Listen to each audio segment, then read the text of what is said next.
May babala ang Commission on Elections sa mga kandidato kaugnay po sa pagdedeklara ng kanilang gastusin sa pangangampanya. Handa naman daw ang COMELEC kung anuman ang kahihinatnan ng usapin tungkol sa posibleng postponement ng BARMM parliamentary elections. May ulat on the spot si Manny Vargas ng Super Radio DZBB. Manny? Yes, Connie, sisikapin ng Commission on Elections na tugunan ng lahat ng hamon na posibleng harapin ito ngayong taon. Sa kapihan sa Manila Bay, sinabi ni COMELEC Chairman George Erwin Garcia, ito ay dahil sa mga pagbabago na nagaganap at maaari pang mangyari sa tinaguriang super election year.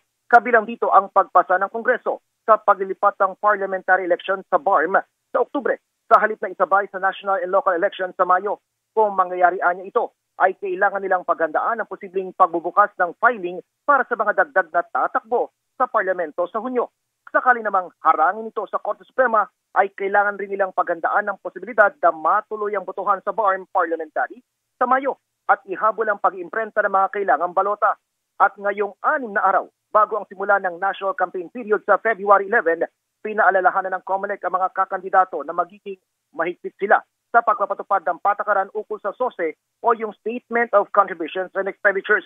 Pinaalalahanan ng COMELEC ang mga tatakbo sa eleksyon 2025 na tumalima sa sinasaad ng patakaran ukol sa SOSE. Nakatakda raw ilabas ngayong araw ang regulasyon ng COMELEC and Bank ukol sa SOSE.